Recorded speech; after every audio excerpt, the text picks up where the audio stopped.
Suspense. Transcribed Mr. Dick Powell in Slow Burn, a suspense play produced and edited by William Spear.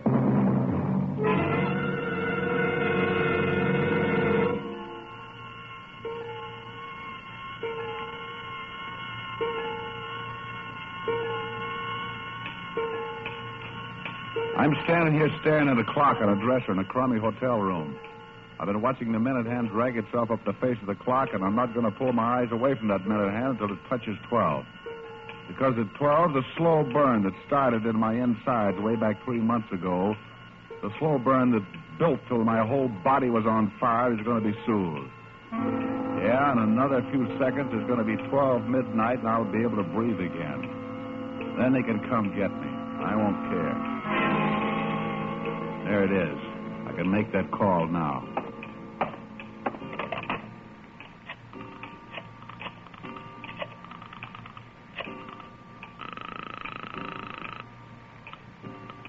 Morning, Harold. Let me speak to Todd Sloan. Sports Department, Todd Sloan speaking. This is Johnny Wilson. Johnny? Don't interrupt. This call is a stench to be traced. I got a lot to say. The cops have a tight circle around this town, and I know I got no exit. But before they get me, I want to clear a few things up. Now listen to me. I did it. I'm not denying it. I'm telling you why I did it, and you're going to print it because you're a right guy. Look, Johnny, Shut up. I don't have much time. It all started the day I fought in Duville, Pennsylvania. Dania, my wife, didn't want me to fight, but to me it was the fastest way to make a buck. I was just beginning then, right after the war, and the cold town was the best I could do. I was fighting Tony Tadro, a good boxer and a puncher. In the second round, we just squared off, and the crowd pulled to its feet, roaring the guy's name. Not mine, not Tony. Me, it didn't throw, but Tony, it did. He dropped his guard just long enough. Tony was flat on his back, out cold. I let the referee raise my mitt. Then I walked to Lefty Wilkins, my manager. Nice work, Johnny. Thanks, Lefty. What was you shouting about? Ain't you heard? The hometown kid who won that Medal of Honor blew into town today. Not only that, he blew into the arena just before you tagged Tony. Well, I'd have glad hand the kid myself then. You made it easy for me. You don't have time. We're to meet Courtney Barr at the Club Trianon in 30 minutes. Okay. And just this once, let your tongue lay flat inside your face. I'll do the talking. Okay, I said. Okay. Got in the second round. Giants and victorious over Tony.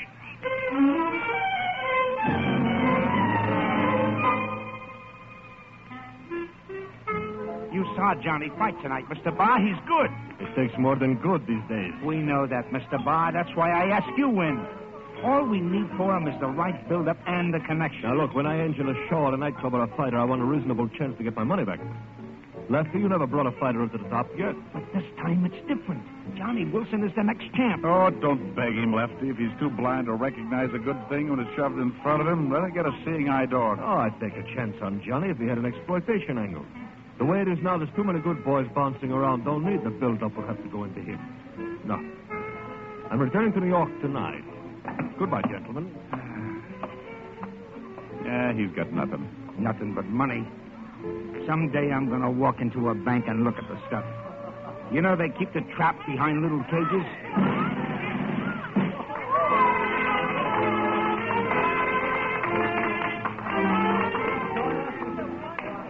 There's that kid again. The metal boy. Name's Chuck Masters. They say he got 30 jabs. 30 jabs? Oh, I'd like to meet the hero. Well, it looks like maybe your Willie's coming right at us. Pardon me, but aren't you Johnny Wilson? Yeah, that's right. Oh, I got to the stadium just in time for the knockout. Sure like to congratulate you. Oh, thanks. 30 jabs, huh? You've been pretty busy. Me, I was in the medical corps, Walter Reed Hospital. Have a drink, Chuck? Oh, no, thanks. I can't stop. My family's waiting. I really have a favor to ask, Mr. Wilson. I'm chairman of the Juvenile Delinquency Committee. Oh, let me offer my congratulations. Thanks. Now, if you'll offer just one more thing, your services in an exhibition bout. You mean a benefit? Yeah. Look, Sonny, you're a nice, clean-cut American boy, and I like your style, but the only benefits I fight are for the Johnny Wilson fight. No, wait a minute, Johnny, wait a minute. After all, we don't want to see no kids go wrong, do we? Who are you figuring on Johnny fighting? Well, nobody yet. I just got the idea. Do you box, Chuck? Me? Well, I did a little boxing in the 39th Infantry, strictly amateur. Then it's a natural. You box, Johnny. Oh, now, wait a minute. I couldn't. Sure you could. And you look like a welter, too. If you get into the ring with Johnny, it's a deal. Good idea. Good publicity. You don't understand. You can't ask a guy to fight unless you're willing yourself. Well, especially for nothing. You do, we do. You don't, we don't. Well, okay, it's a deal. Thursday night at the stadium. Yeah. All right, Lefty. What's the setup? In the ring Thursday, I want you to make him look good. I want the kid to think he's a wonder boy. I want to sign him. And then? Then I take him to Bar as my new fighter. Medal of Honor and all. Oh, Bar like that. Endorsed by Congress. Keep talking. We've got some of the exploitation angle he's talking about. And with the dough we make on Chucky Boy, we'll finance you to the title.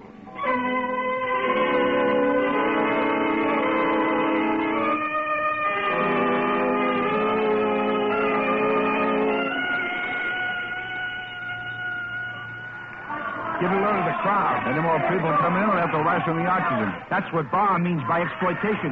That Medal of Honor drags them in. There it is. Remember, Johnny, don't win. You don't have to lose, but don't win.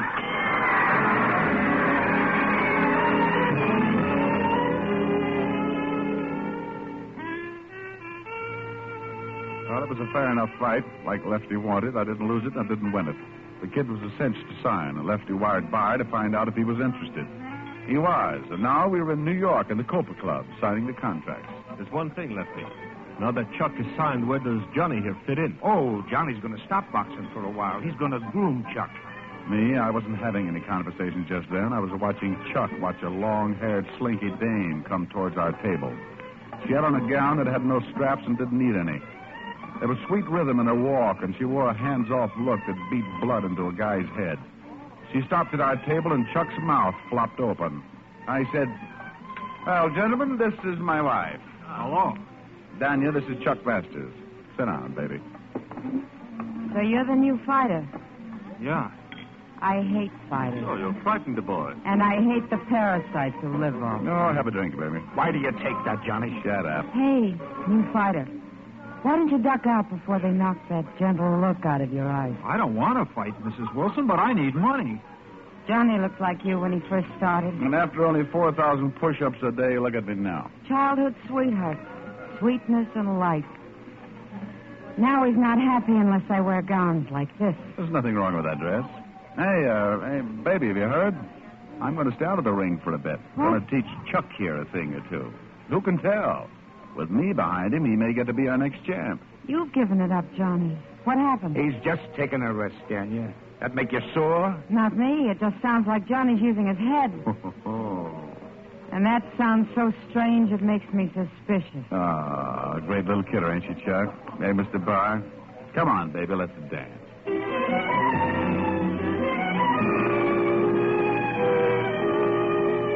Now the publicity build-up started. Chuck was a hero. The story of the signing hit the papers coast to coast, border to border. The Fighting Marine. They traced his medals to every beachhead. I even came in for some publicity as Chuck's best friend, the guy who was sidetracking his own career to train him.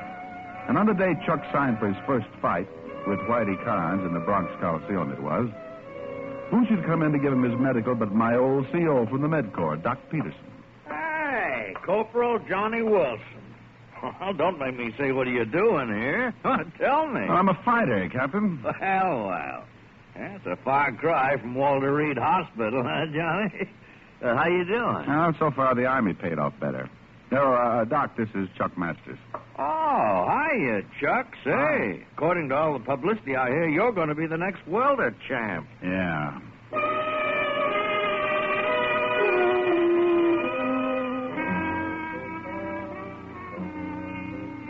With Barr's money, we opened a training camp in the Berkshires. I taught Chuck to box, and he learned fast. His left wasn't too good, but his right was okay, and he was shifty. 3 days before his fight with Carnes, Chuck and me were in the ring sparring. Hold it, Johnny. There's Anya. Hello, Anya. Hiya, chump. Well, baby, I didn't expect All right. What are we waiting for? Oh, it's you, huh? Hello, Lefty. Training camps is no places for dames. You know that. Yeah, that's right. You never watched me train before. What's the magnet? I got the day off, and I wanted to watch the process whereby they turn a guy like him into a guy like you. I looked at her lips while she was talking, and the thought that she might be hoping for somebody else's lips on hers, Chuck's and maybe tore at my inside. The gong sounded, and I went for him. Take it easy. Cut it out, Johnny. Cut it out. What's the matter with you? You nuts? Why are you slugging like that? Well, I figured Chuck is about ready for anything. Come on, Chucky boy, put him up and see if you can take it. Johnny, take it easy. Oh, they really cut loose then. Been storing it for a long time. I belted him good. He went down and stayed there. Now you... When they carried him out, he opened his eyes, but he didn't look at me. He looked at Danya. And she looked back at him with tears in her eyes. I should have killed them both then.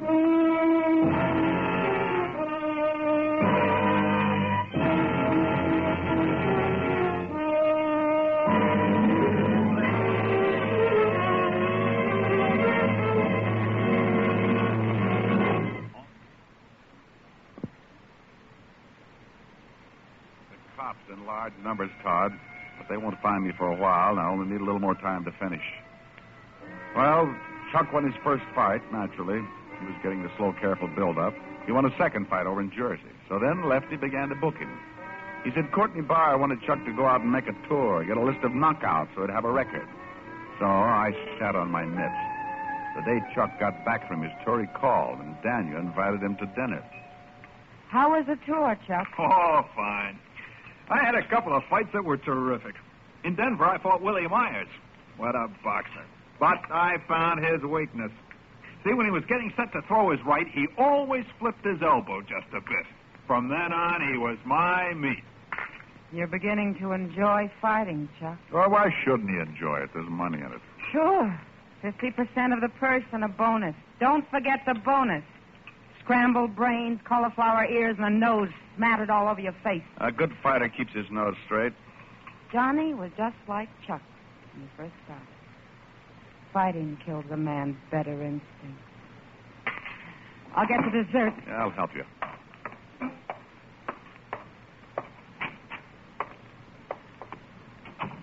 So I got no instincts. I'm just a bum, huh? Cut the pie, Johnny. Now, give me the knife. I'm not worth anything, huh? I stay with you because I'm trying to salvage what I think is still there. And that crack that I used to be like Chucky is Johnny, now. we can still save it. I want it to be the way it was. You stay away from him. What's the use? Come in and finish your dinner. You heard me. Stay away from Chuck or I'll finish him.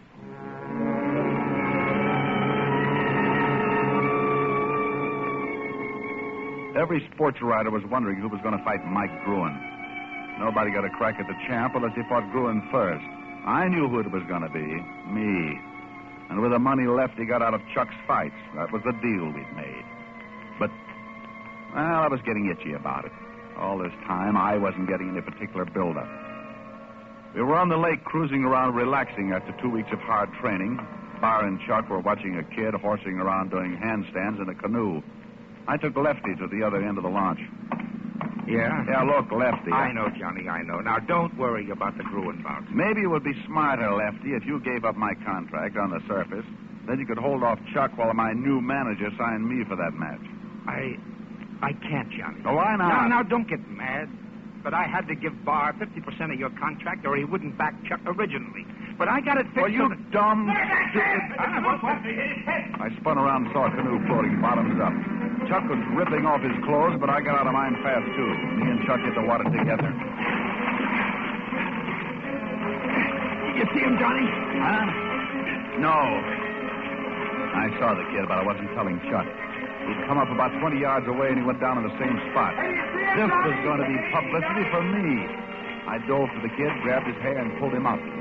When the boat came up alongside, Lefty hauled him in. Come on, When they pulled me into the boat, I saw Lefty point to the landing. Oh, look at that carload of reporters that just drove up. Chuck, you and Johnny get out of those wet clothes. I'll take care of the reporters. Reporters?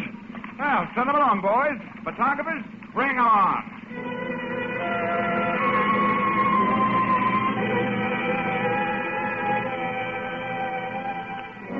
That evening, I was sparring with Chuck, sharpening his footwork, when Dania came up with the New York papers. Don't you two ever get out of that ring?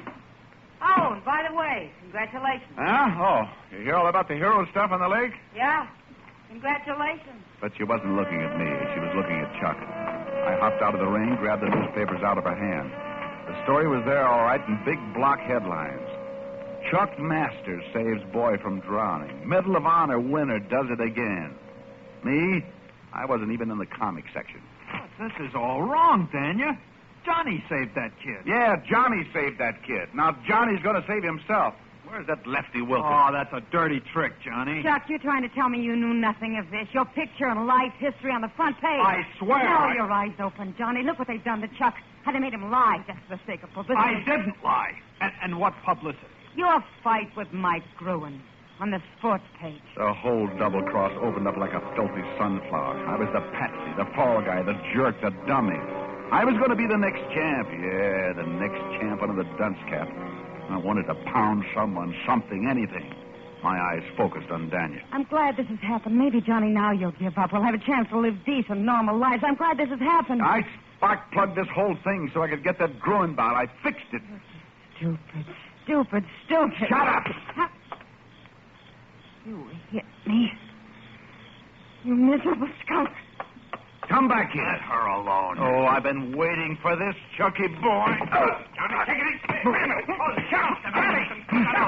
Take it, boy. What's going on? Come on. Take it easy. All right, now. Throw Wilson off the ground. Yeah, throw the bum out. Throw him out. Get out of here.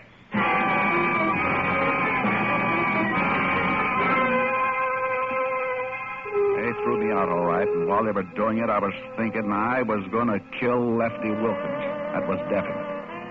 And I remembered that all Daniel worried about was Chuck. Chuck's character. Chuck's gentle look. Yeah, I was going to kill Lefty. And for Chucky boy, I was going to think up something special. Very special.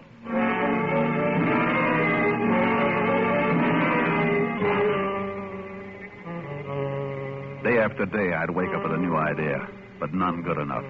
Then one night I walked into a bar and saw someone. Someone who was going to give me the answer.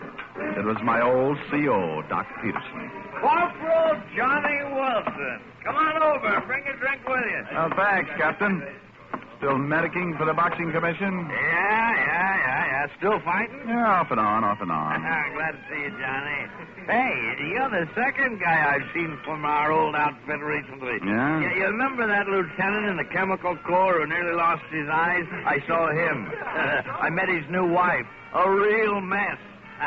I guess we didn't do such a good job on his eyes. Eyes? What do you mean, Captain? You remember the fool got bichloride of mercury in him.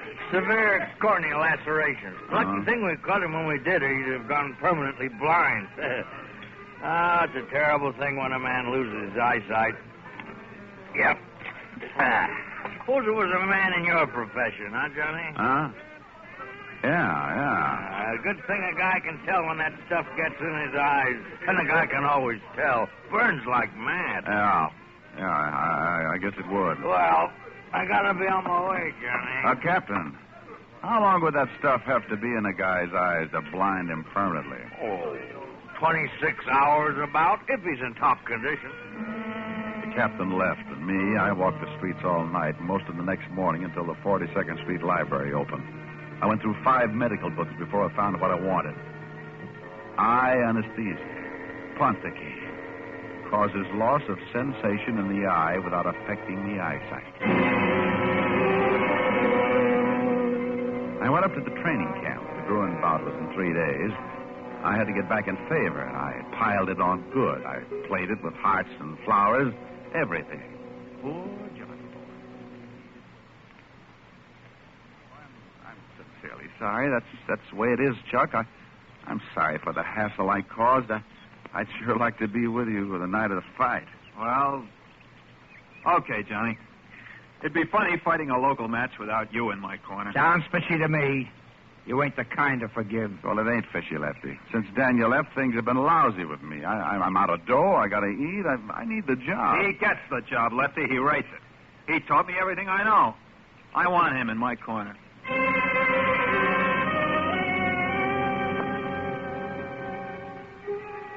When we walked down the aisle in the garden for the ring, I had three things in my bag. A long, sharp knife for Lefty Wilkins and the Ponticane and bichloride of mercury for Chucky Boy.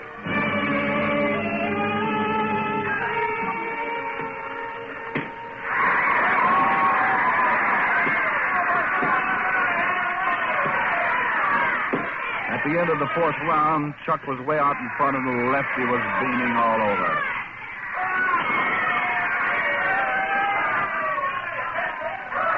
Well, nice going, Chuck. Hey, he's a cinch. Then I reached for the Vaseline that every fighter has smeared over his eyebrows to keep his eyes from getting cut. I had the Vaseline loaded with Ponticane. I smeared it all around those eyes of his. Now all I had to do was wait until the Ponticane took effect.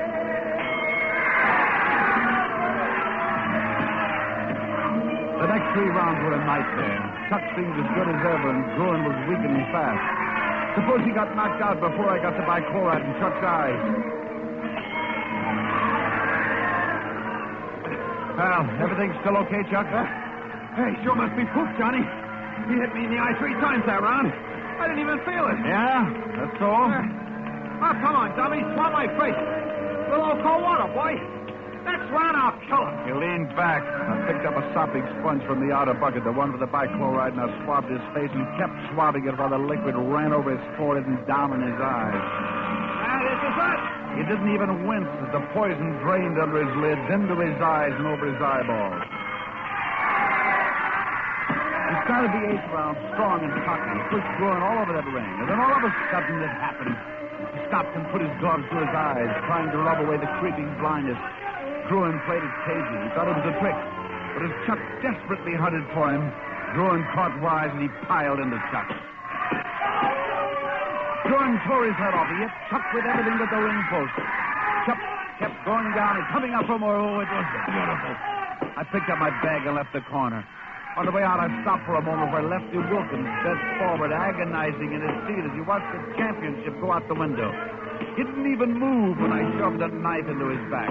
The crowd was screaming for the kill as I walked out.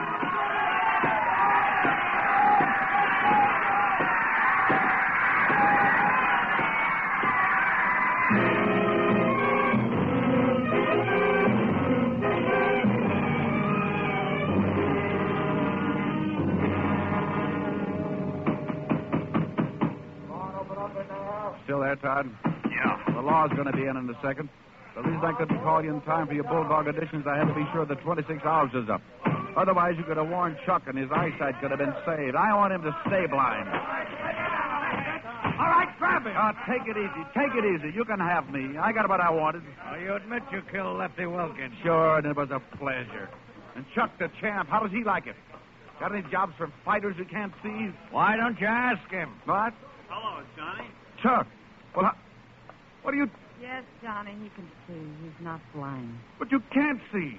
I don't believe it. You can't. Your old CO was at the ringside, Johnny. Doc Peterson. He knew what it was the minute it happened. He fixed up my eyes. You can't see. You can't see. You can't see. You're the one who's blind, Johnny.